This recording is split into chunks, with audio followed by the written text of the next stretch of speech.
안녕하세요. KB국민은행 골든라이프 의정부센터 김현정 센터장입니다. 오늘 강연 주제로 은퇴 노후 준비 선택 아닌 필수인 이유. 시청자 여러분들께서는 이 주제로 인해서 생각나는 단어들이 많으실 것 같은데요. 저는 대표적으로 초고령화, 100세 시대, 저출산, 저성장 이런 단어들이 떠오르는데요. 이런 단어들은 저희가 은퇴 노후 준비를 하면서 실과 바늘처럼 따라다닐 수밖에 없는 대표적인 단어라고 생각합니다. 지금 은퇴 노후 준비 선택 아닌 필수인 이유. 은퇴 후 노후 준비는 2층, 3층 연금으로. 은퇴 노후 준비 선택 아닌 필수인 이유는 요즘에 초고령 사회 진입이 다가왔다고 말씀들 많이 하시죠. 신문이나 TV 자료를 보면 초고령 사회에 진입을 했고 일본보다 더 빠르다고 말씀들을 많이 하시는데요. 초고령 사회는 65세 이상 연령이 총 인구의 20% 이상 해당하는 인구층을 말을 하는데요. 우리가 초고령 사회라고 해서 모든 것을 걱정만 할 것이 아니고 시작을 빨리 준비하면 될 것 같습니다. 초고령 사회라는 우리가 그 인구의 20% 이상의 초고령 사회에 해당이 되지만 초고령 사회의 도달 연수는 OECD 국가 중에 제일 빠르다고 합니다. OECD 국가 중 제일 빠르다고 해서 저희가 이제 알아볼 수 있는 거는 2025년 65세 이상 인구가 20.6%에 해당한다고 해서 저희가 요즘에 많이 이제 이슈가 되고 있는 건데요. OECD 국가 중 가장 노인 빈곤율이 높은 나라, 대한민국이 노인 빈곤율이 1위인데요. 지금 노인의 낮은 소득으로 자존감을 낮추고 삶의 어려움 속에서 유발하면서 정서적으로 문제로 많이 야기가 되고 있습니다.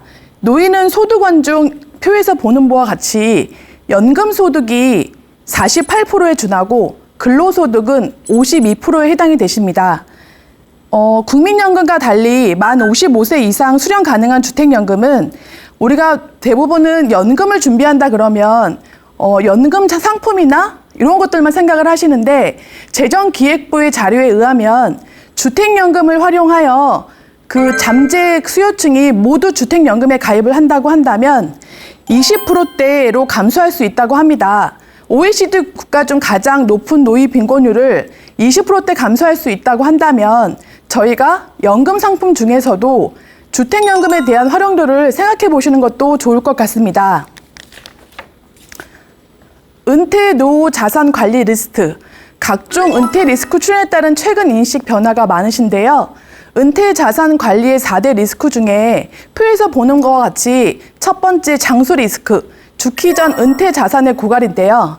지금 각종 리스크 중에서도 1번부터 4번까지 가장 큰 리스트는 무엇이라고 생각하십니까?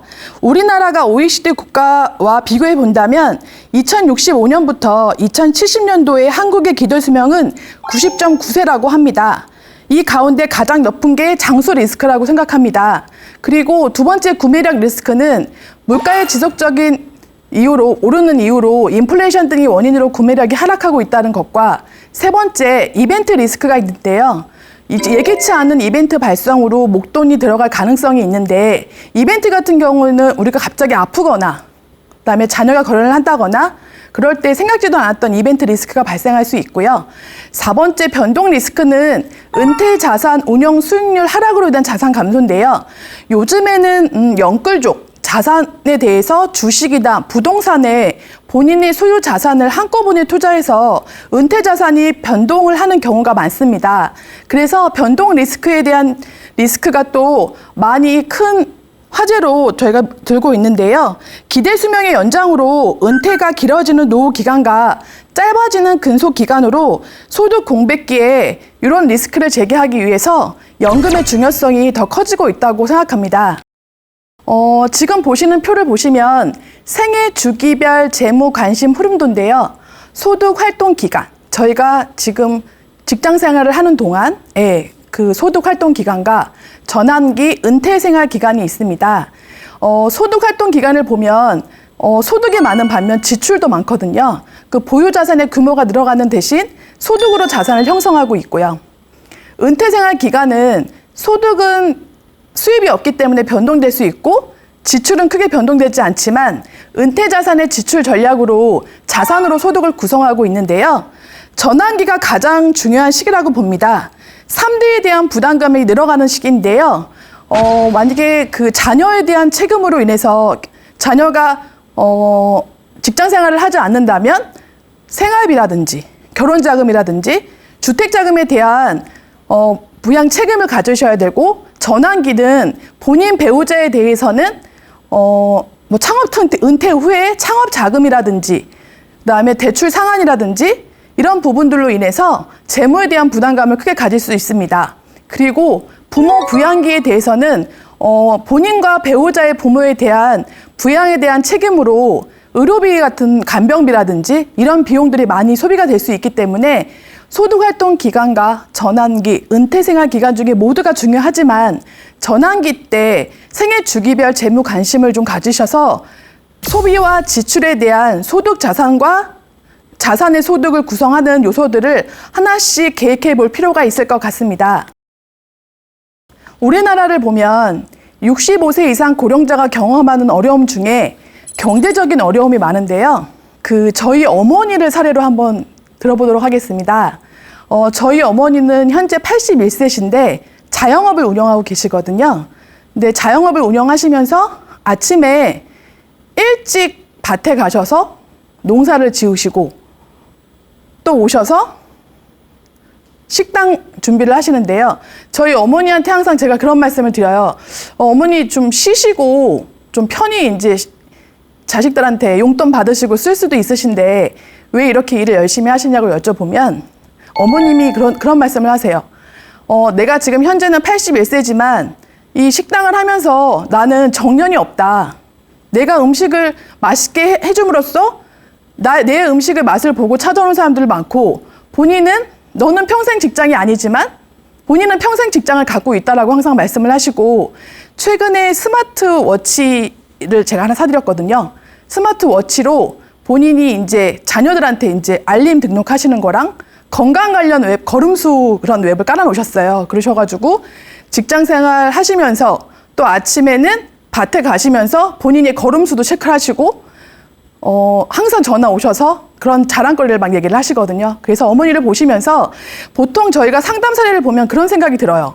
오셔서 대부분 내가 노후에 필요한 자산이 얼마 정도 돼야지 노후를 편안하게 살 수 있어? 이런 걸 많이 물어보시거든요.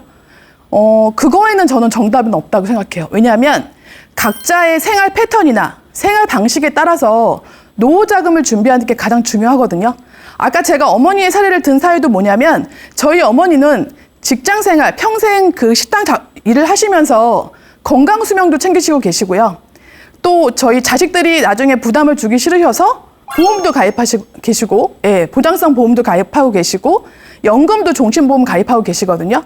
그 은퇴 자산은 내가 다른 사람의 잣대를 빌려서 얼마가 필요하고 내가 얼마가 있어야지 편히 먹고 살 수 있는지 그게 중요한 게 아니고 내 현실에 맞는, 내 생활 방식에 맞는, 내 패턴에 맞는 노후 자금을 준비하는 게 제일 중요하다고 생각합니다. 항상 보면 그 노후 자금이라고 해서 걱정만 하시는 분들이 많은데 거기에는 항상 뒤따라야 될 부분들이 있습니다. 건강 수명, 금융 수명 항상 챙겨야 되는 부분일 것 같습니다. 가구주가 은퇴한 가구의 생활비 충당 정도 및 생활비 마련 방법인데요. 은퇴 후 생활비가 부족하다고 느끼는 가구가 55.6%라고 하는데 우리가 보통은 뭐 자금을 어차피 넉넉하게 쓰는 건 쉽잖아요. 버는 건 쉽지 않잖아요. 그렇기 때문에 저희가 은퇴 노후 자금을 준비한다고 할 때는 길어지는 노후 기간이랑 짧아지는 근속 기간으로 인해서 연금에 대한 준비가 필요하다고 생각이 합니다. 여기 보면 표에서 보는 바와 같이 계획과 다른 은퇴 생활, 보통 연금이라고 하면 일시금으로 수령하는 경우가 지금 현재 표에서 보는 것처럼 98%가 되시는데요. 연금을 내가 일시금으로 찾는 이유는 연금 수령 금액이 작기 때문에 그럴 수밖에 없는데 우리나라 같은 경우에는 내가 연금 수령 금액이 적다 보니까 일시금으로 수령하는 경우가 거의 98%에 해당이 됩니다. 지금 연금 수령액이 적어서 우리가 보통 연금을 가입할 때는 대부분은 나중에 발등에 불이 먼저 난 거부터 먼저 저희가 일을 처리하고 연금액은 나중에 일이라고 생각을 하거든요. 근데 항상 연금은 복리 효과가 있기 때문에 미리 내가 적금을 하듯이 사전에 연금을 차곡차곡 넣는 게 되게 중요하거든요. 그래서 연금 수익이 적을 수밖에 없고, 그 다음에 연금은 뭐 연금에 대한 상품들이 워낙 많잖아요. 아까 제가 처음에 말씀드렸던 주택연금이라든지, 그 다음에 일반 연금 상품이라든지, 목돈으로 연금을 즉시로 받을 수 있는 상품들이 많기 때문에 본인에 맞는 연금을 선택해서 수령하는 게 좋을 것 같습니다. 우리나라 지금 표를 보시는 것처럼 노후를 위해 저축을 시작하는 나이인데요. 한국은 보시는 것처럼 싱가포르, 일본, 홍콩, 인도, 대만, 한국, 인도네시아, 태국처럼 저축 기간이 노후 저축 시작하는 나이에 비해서 저희 나라는 지금 44세잖아요. 근데 저축 기간이 19년이고 은퇴 나이는 63세인데 거의 저희 나라를 이 표를 보는 것처럼 저희 나라는 거의 지금 저축에 시작하는 나이도 적고 은퇴 나이도 지금 63세이기 때문에 지금 저 같은 경우는 이제 보통 상담 사례를 보면 보통 30대, 40대에서 은퇴 노후 상담을 하러 많이 오시거든요. 근데 기존과 많이 틀렸던 점은 뭐냐면 요즘 30, 40대는 파이어족이라고 해서 빨리 자립을 해서 40대에 은퇴하는 꿈을 많이 꾸고 있어요. 근데 이제 개인마다 자녀가 한 자녀인데도 있고 두 자녀인데도 있다 보니까 본인들이 그 저축하는 것도 본인의 저축도 좋지만 자녀를 위해서 연금을 가입해주는 경우도 많거든요. 그래서 우리가 지금 저축을 할 때 본인 저축을 할 때는 어차피 은퇴 수령을 할 때 연금 수령을 할 때는 대부분은 일반 사적연금은 만 55세부터 연금 수령이 가능하기 때문에 일찍 가입해야 복리 효과를 볼 수 있으니까 좀 일찍 가입해 주시는 것도 좋고, 한 가지 말씀드리고 싶은 것은 저는 제 생일날 제가 축복받을 날이잖아요. 그러면 연금을 제가 이제 갖고 있는데 연금을 준비해서 거기다가 제가 매년 10,000원씩 보태서 추가 입금을 하고 있거든요. 그래서 지금 제가 40대긴 하지만 40대 나이에 그 연금 자산이 복리 효과로 이렇게 운영되고 있어서 제가 항상 상담할 때 그런 말씀을 드려요. 그 노래 가사말도 그런 게 있잖아요. 오늘이 가장 젊은 날, 오늘이 가장 빠른 날이거든요. 그래서 연금은 빨리 준비할수록 복리 효과가 있기 때문에 빨리 가입해 주시는 게 좋을 것 같습니다.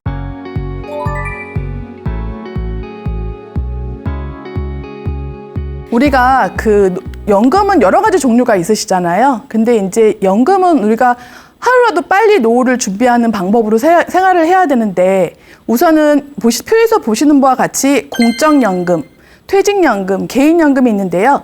공적연금은 기초생활에 보장이 되긴 하지만 물가상승률을 반영하는 거기 때문에 기초생활을 감안해서 우리가 최저한으로 생활할 수 있게끔 도와주는 공적연금이고요. 퇴직연금은 기본적인 생활을 도와주긴 하지만 회사에서 적립을 해주는 상품이기 때문에 저희가 평생 직장을 갖고 있다 이러신 분들은 퇴직연금으로 공적연금을 보완할 수 있을 것 같고요.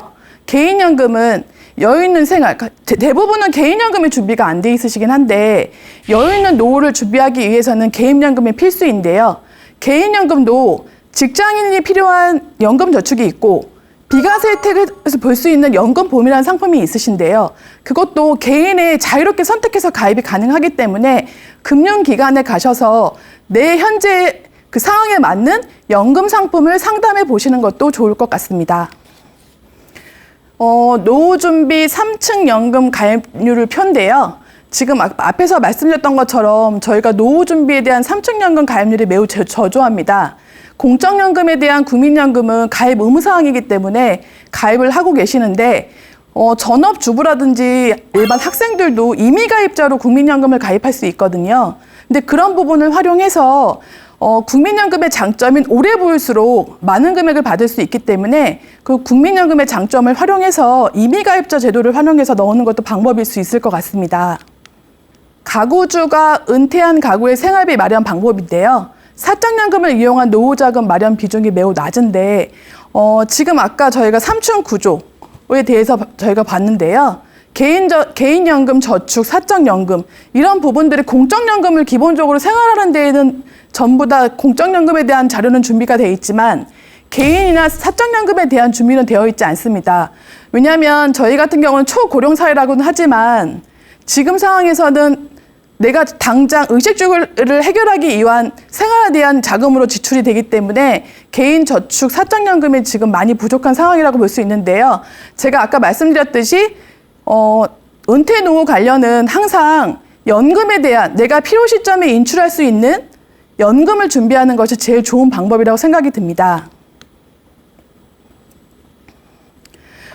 지금 기존의 3층 보장 제도에서 노후 준비가 부족했다면 활용할 수 있는 게 여러 제도가 있으신데요. 최근에 노후 생활 보장을 위해서 그 개인형 IRP에 대한 그 연금계좌 추가 납입 확대가 됐는데요. 총 급여액, 그러니까 개인형 IRP 기준으로 봤을 때 개인형 IRP는 개인 퇴직 계좌인데요. 총 급여액 종합소득 금액으로 볼 때 우리가 직장인 생활자 같은 경우에는 5,500만 원 이하, 5,500만 원 초과로 저희가 분류가 되고 종합소득 금액 같은 경우 자영업이나 사업하시는 분들은 4,500만 원 이하인데요. 이게 작년 기준으로는 그 종합소득 금액이 4천만 원이었으나 올해는 4,500만 원 이하로 변경되었고요. 작년 기준 같은 경우에는 소득이나 금액에 따라서 금액이 좀 차이가 있었는데요. 세액공제 받는 금액이 지금은 그런 부분이 차이가 없이 5,500만 원 이하, 5,500만 원 초과, 종합소득 금액은 4,500만 원 이하, 4,500만 원 초과가 돼 있으시고요.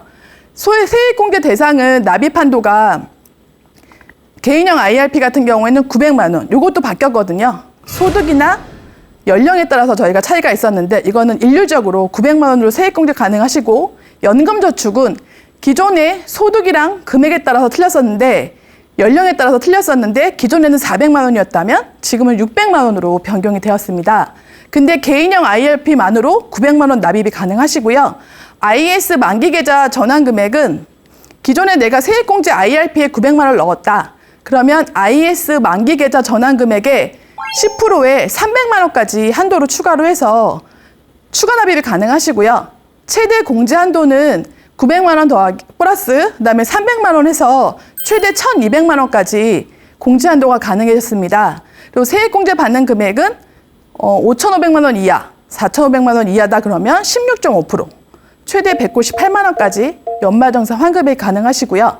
5,500만 원 초과, 4,500만 원 초과다 하면 13.2%, 최대 158만 4천 원까지 가능하십니다. 최근에 좀 바뀐 부분이 있으신데요. 1주택 고령가구 다운사우징 시 차액 납입이 가능하신데 부부 중 한 명이 60세 이상인 고객 같은 경우에는 더 낮은 주택으로 이사한 경우 가능하신데 요 부분 자체는 추가로 우리가 지금 제가 말씀드렸던 900만 원과 300만 원과 1,200만 원 최대 부분에 대해서 1원까지 더 추가로 납입을 할 수 있기 때문에 이런 부분도 활용하시면 좋으실 것 같습니다. 그러면 제가 2023년도 연금계좌 세액공제 한도를 좀 정리를 해보겠습니다. 앞에서 말씀드렸던 내용을 한 번 더 정리를 해보겠습니다. 2023년도부터 세액공제 한도가 전면 확대됐다고 말씀을 드렸고요. 세액공제율은 16.5% 적용 종합소득세 한도 금액 상향 조정이 됐죠. 아까 제가 종합소득금액 대상자는 말씀드렸듯이 4천만 원 이하라고 말씀드렸는데요. 올해부터는 4,500으로 기준이 변경이 됐습니다. 그래서 연금저축 및 IRP 세액공제 한도를 여기 표에 제가 요약을 해놨던 것처럼 개인형 IRP 900만 원 세액공제 가능하시고 총 급여액 5,500만 원, 종합소득금액 4,500만 원 이하, 총 급여액 5,500만 원 초과, 종합소득세 4,500만 원 초과, 공제율은 지방소득세가 포함된 금액이고요.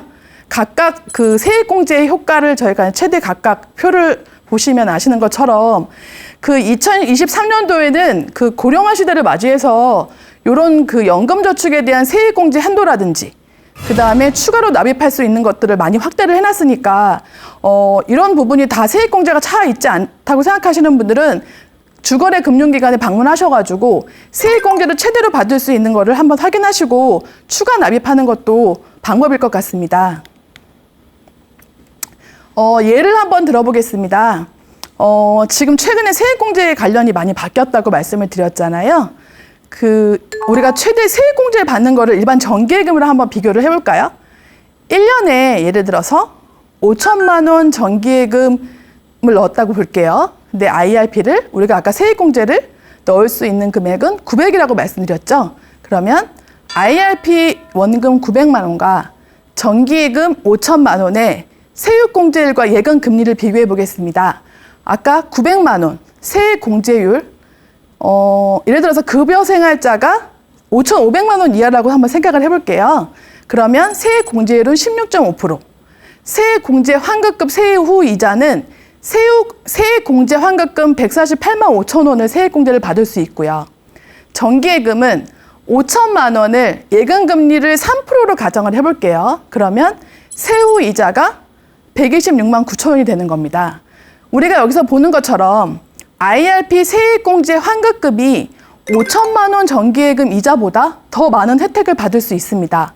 여기서 중요한 부분은 그런 부분도 질문하실 수 있겠죠. 내가 IRP에 세액공제 받는 금액은 900이지만 연간 총 한도를 낼 수 있는 금액은 연금저축과 DC, 기업형 IRP, 자기분담금을 총 포함해서 1,800만 원까지 불입이 가능하시거든요. 그 1,800만 원이라는 그 한도는 내가 세액공제 900만 원을 받고 세액공제를 900만 원 받지 않은 금액에 대해서는 나중에 공제 안 받은 금액에 대해서는 세금을 공제하지 않기 때문에 여유자금이 있으신 분들은 여기서 표에서 보는 바와 같이 그냥 정기예금을 넣는 것도 중요하지만 직장인이나 급여생활자, 자영업자, 소득이 있는 분이라면 IRP의 연금저축에 연간 총 한도 1,800만 원을 활용해 보시는 것도 도움이 되실 것 같습니다. 개인형 IRP 개인 퇴직계좌, 그러니까 요 개인 퇴직계좌라는 IRP 상품은요, 근로자가 그 퇴직 시 퇴직급여 및 퇴직연금 제도에 도입한 가입 근로자가 노후 대비를 위해서 추가 목적으로 입금하거나 그 55세 이후에 연금 또는 일시금으로 수령할 수 있는 제도인데요. 쉽게 설명해서 내가 나중에 퇴직했을 때 퇴직금을 받을 수 있는 계좌. 그렇지만 회사에서 부담해주는 금액 빼고는 내가 자율적으로 입금을 또 자유롭게 할 수 있는 금액인데 아까 제가 말씀드렸듯이 연간 총 한도 낼 수 있는 금액은 연금저축, DC, 기업형 IRP, 그다음에 자기부담금 포함해서 1,800만 원까지라고 말씀을 드렸잖아요. 그리고 연간 그 1,800만 원까지 불입이 가능하고 불입에 대해서는 900만 원 한도 세액공제 혜택이 되기 때문에 그런 개인형 IRP에 대한 상품에 대한 그 주거래 금융기관에 가셔서 상담해 보시는 것도 좋을 것 같습니다. 가입 대상은 그 퇴직연금 가입 제도 중에 자기부담금으로 추가 납입을 희망하시는 분들은 가입이 대상이 가능하시고요. 그 다음에 퇴직금 제도, 우리가 지금 퇴직연금 제도에 미도입된 업체도 적용 근로자도 가능하시고 퇴직급여 제도 미설정 근로자도 가능하시고요. 그 다음에 계속 근로기간 1년 미만 근로자 4주간 평균에서 1주 소정기간 시간 15시간 미만 근로자도 가입이 가능하시고 직역연금 가입자는 저희가 공무원이나 사립학교, 그 다음에 군인, 별정우체국, 그렇게 빨갛게 표시된 부분이 있으시죠? 그 부분에 해당하시는 분들도 가입이 가능하시고요. 물론 자영업자도 가능하십니다. 근데 여기서 중요한 거는 법인 대표자는 근로소득자로 포함이 되기 때문에 그 부분도 한 번 더 체크해 주시면 좋을 것 같고요. 그 다음에 이제 중요한 거는 기존에는 55세 이전 퇴직 시 퇴직급여를 강제 이전을 보면 모든 근로자가 이제 2022년 4월부터는 55세 이전 퇴직 시 퇴직급여가 이제 개인형 IRP로 무조건 들어가야 되거든요. 그래서 무조건 개인형 IRP를 만드셔야 되는데 개인형 IRP도 퇴직령이 있고 적립 겸용 상품이 있기 때문에 그 부분을 잘 체크해서 가입하시면 좋을 것 같고요.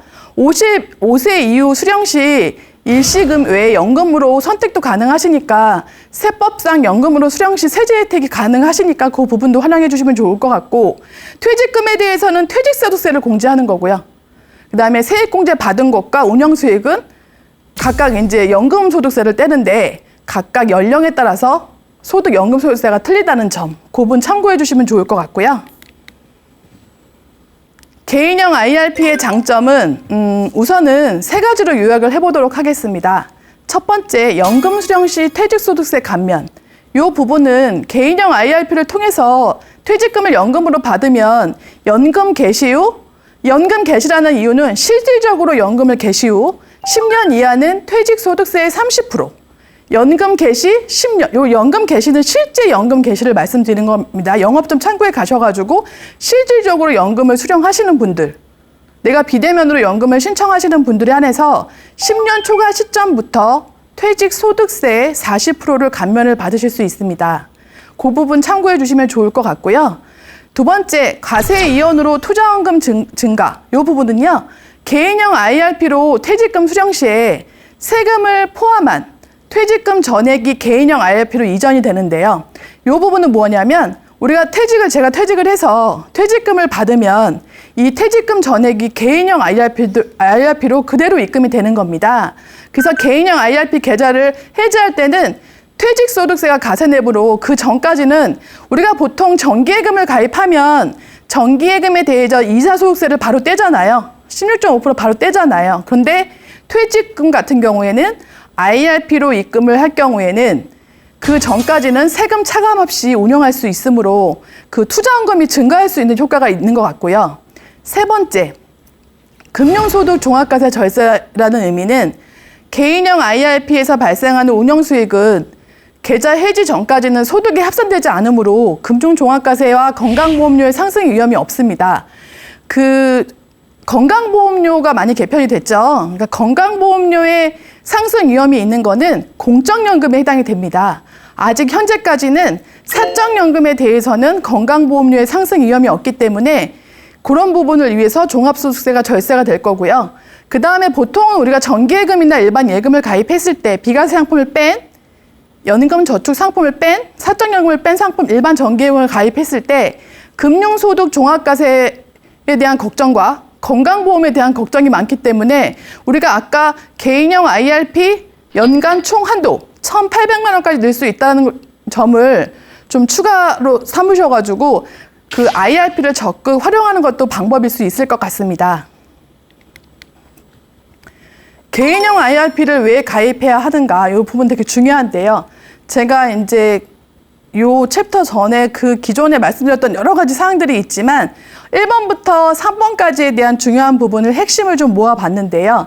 개인형 IRP를 가입해야 하는 이유는 여러 가지가 많겠지만 첫 번째는 적립 기간 중 세액공제 혜택과 노후 준비, 최대 148만 5천 원 세금 환급이 있다고 말씀드렸잖아요. 이 내용은 아까 IRP에 우리가 직장 급여생활자 저희가 할 수 있는 게 5,500만 원 이하, 종합소득, 사업하시는 분들은 4,500만 원 이하에 해당하시는 분은 16.5% 받을 수 있다고 말씀을 드렸고요.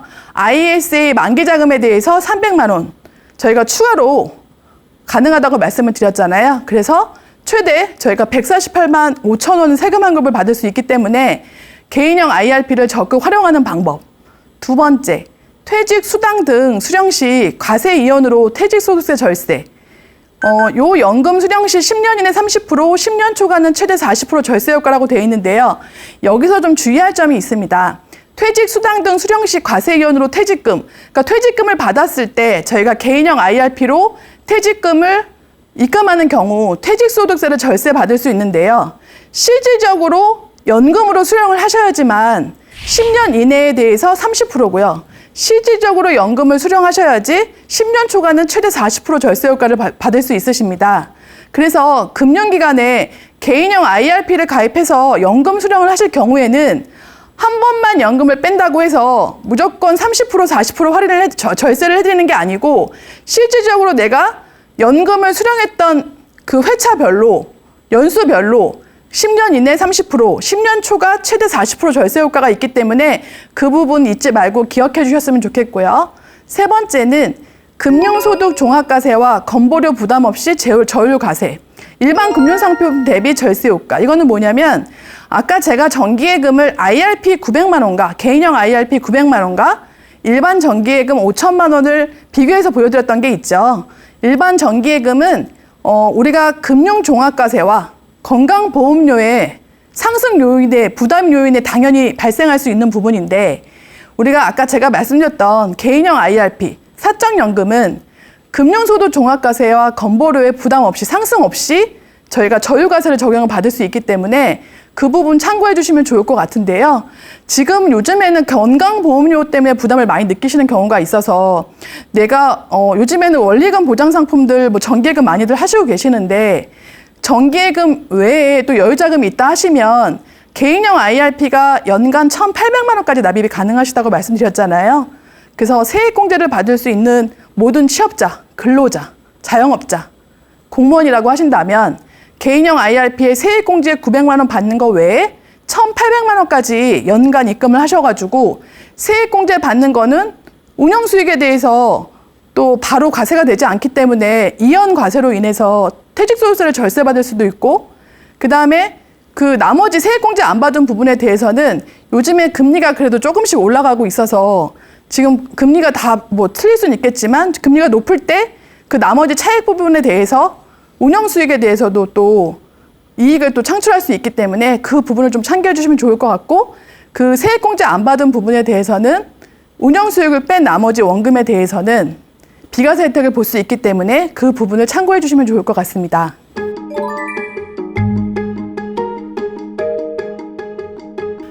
개인형 IRP 수익률 관리는 어떻게 하죠? 라는 내용이 있는데요. 이 부분이 제일 중요한 부분이에요. 그 개인형 IRP는 우리가 아까 제가 말씀드렸듯이 회사에서 적립을 해주는 상품이고, 개인형 IRP 상품에 들어가는 상품들은 여러 가지가 많을 수 있는데 지금부터 한번 알아보도록 하겠습니다.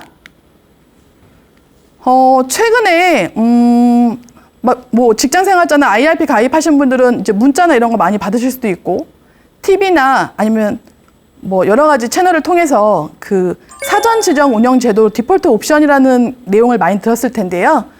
되게 어렵죠. 단어가 어려운데, 우리가 보통 근로자나 자영업자 같은 경우에는 바쁜 일상 속에서 퇴직연금을 관리한다는 것 자체가 너무 어려운 일이에요. 그래서 그 정부와 금융기관이 1차적으로 다양한 상품 중에 시그니처 상품을 하나씩 담은 거죠. 상품을 하나 담아서 그 전문가의 최종 승인으로 인해서 상품을 모아둔 상품이라고 생각하시면 되는데요. 이 제도는 2022년 7월 12일에 시행이 됐고요. 그 여러 가지 상품 중에 내게 맞는 연금 투자 상품 고르는 법이라는 게 있는데, 보통 요즘에 시중 금리가 올랐다고 해서 지금 정기예금이나 이런 걸로 안 하시고 요즘에는 뭐 주식시장이나 이런 게 워낙 원하는 상품들이 워낙 많다 보니까 투자 상품으로 많이 권유하는 경우 추천해 주거나 아니면 본인이 선택해서 하는 경우가 많은데, 그래도 이제 시중금리에 만족한다 그러시면 원리금 보장 상품들이 금리가 아직까지는 높은 것들이 많이 나오기 때문에 은행 정기예금이나 보장 상품에 100% 투자할 수 있는 상품들이 많은데요. 뭐 증권 같은 경우에는 뭐 ELB나 뭐 IRP, 보험 같은 경우는 이율 보증, 뭐 금리 연동형 상품들이 있는데요.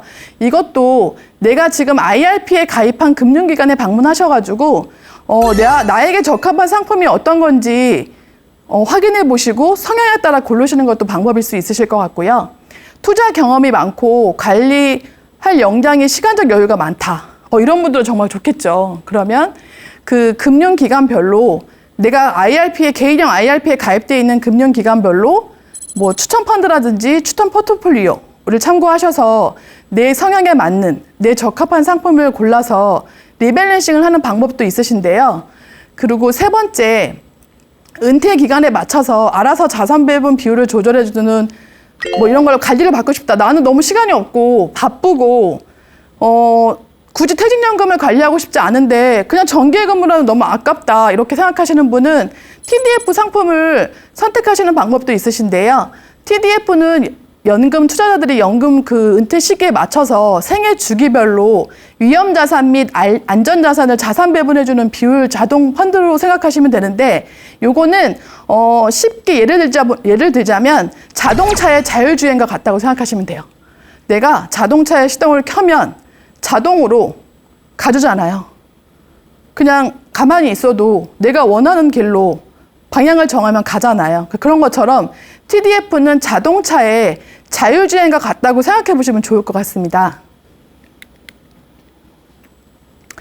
개인형 IRP 수익률 향상 꿀팁 중에 뭐 여러 가지가 있을 수 있는데요. 그리고 본인의 성향에 따라 틀리고 여러 가지 이제 뭐 방향성마다 틀릴 수 있는데, 그러니까 요즘에 걱정이 그거잖아요. 기준금리가 또 동결될까? 아니면 인상될까? 이번 주 FOMC는 어떻게 될까?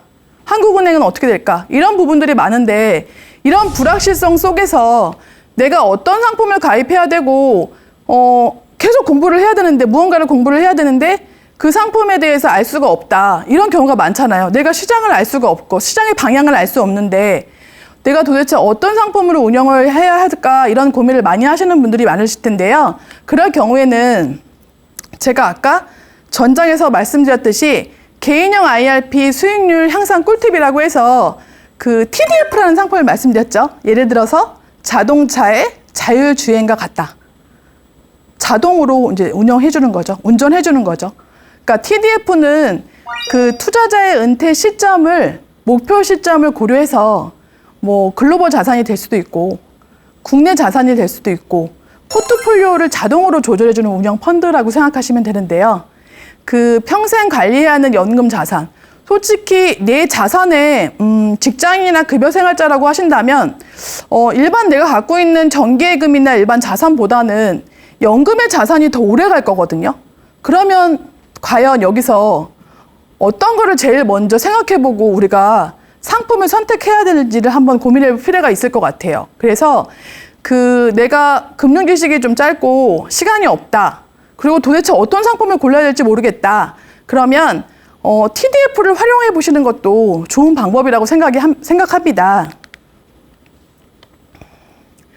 개인형 IRP 수익률 향상 꿀팁에 대해서 이제 말씀을 드리지만 이제 계속 이어서 TDF의 선택 기준을 이제 말씀드리자면 그 선택 기준은 나의 은퇴 예상 연도와 출생 연도인데요. 그 선택 기준은 그러니까 예를 들어 설명을 한번 해볼게요.